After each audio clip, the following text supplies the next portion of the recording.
These are the 5 questions you're not asking yourself about your college degree. First, how hard is it going to be for you to get a job once you graduate from college?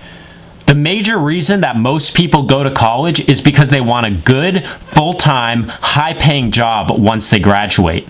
The truth is, there are only a few degrees that are in high demand right now in the job marketplace, and those are called the STEM degrees. STEM stands for science, technology, engineering, and math. If you're getting a degree in one of these areas, you can be confident that your degree will turn into a high-paying job once you graduate from college.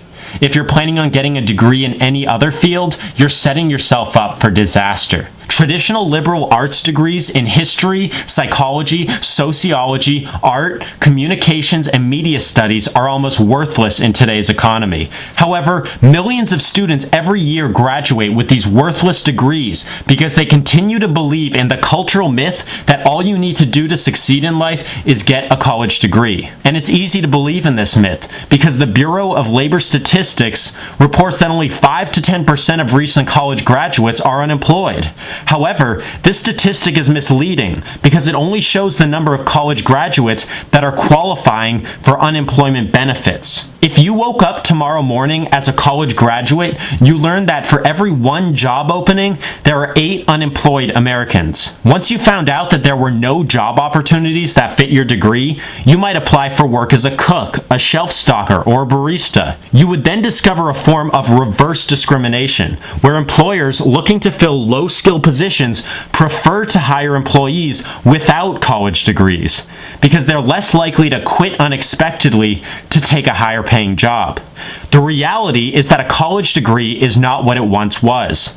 The majority of college graduates, 54%, are either unemployed, working part-time, or working in a job that doesn't even require a college education. And that's not all. You have to ask yourself, is your degree worth the debt? Many students today are graduating with huge mountains of debt. The average 22-year-old graduates with $27,000 worth of debt. Without a full-time, high-paying job, it's impossible to pay off your debt and live independently.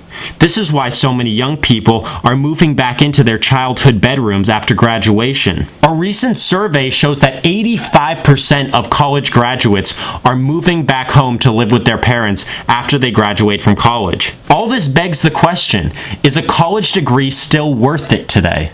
Students today spend an average of 300 hours of time in class per year, and another 600 out of class, reading textbooks, doing online problem sets, writing papers, and studying for tests. They do an average of 42 pages of work per class per semester, which adds up to over 400 pages per year. In most colleges, you're required to take a large number of classes during your first 2 years that have nothing to do with your major. In the name of a well-rounded education, students are required to spend an average of $10,000 to take classes that they hate, the material of which they will probably never have to use for the rest of their lives. Many of these classes involve learning information that has little or no relevance to the real world or to their future career. Colleges continue to rely on outdated models of learning that result in very little long-term knowledge. Learning researchers have studied the various methods of learning and found that after 2 weeks, you only retain 5% of what you hear in lecture and 10% of what you read in a textbook. It has to do with the biological fact that you cannot convert information from short-term to long-term memory unless you repeatedly remind yourself at certain biologically determined intervals. Think about it. How much do you remember of what you learned in high school? If you had to retake any test in high school, you would probably fail miserably because you don't remember most of what you learned. The end result of this model is that after 4 years of intense study and work, you graduate with a diploma and a transcript, but you will have forgotten the vast majority of what you learned along the way. The truth is, most people are still unaware of how inefficient our current learning system is.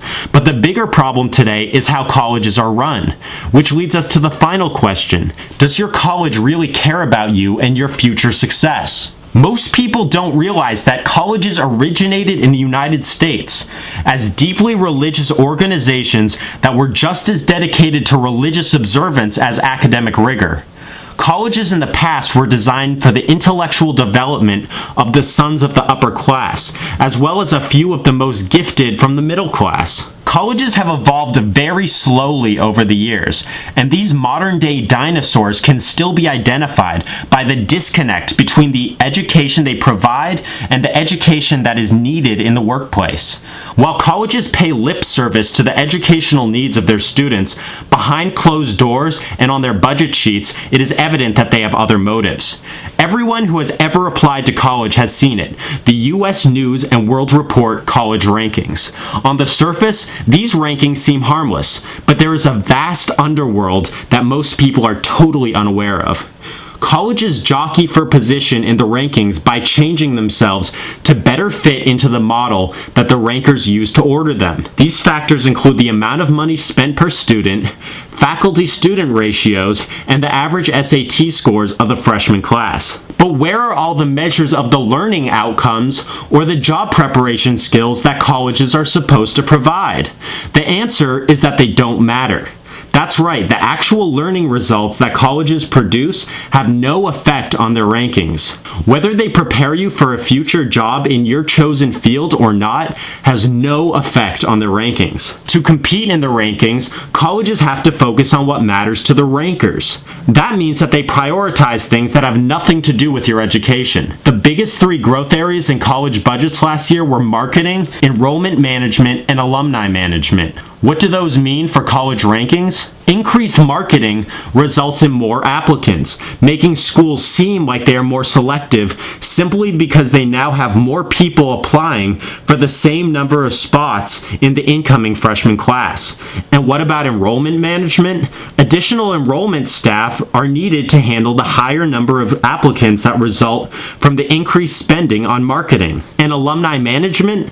Those are the people who call alumni to ask for donations. What you see here is a vicious cycle where colleges compete for rankings based on irrelevant criteria and then spend huge sums of money on things that have nothing to do with education. And you, as the student, are subsidizing all this with your tuition dollars. If you're wondering if there is a better way, there is. Dropout Go Big is a website dedicated to helping you succeed without a college degree, regardless of whether you want to become an entrepreneur, freelancer, or you just want to get a good job without a degree. Visit now and sign up for the 14-day video program to get started.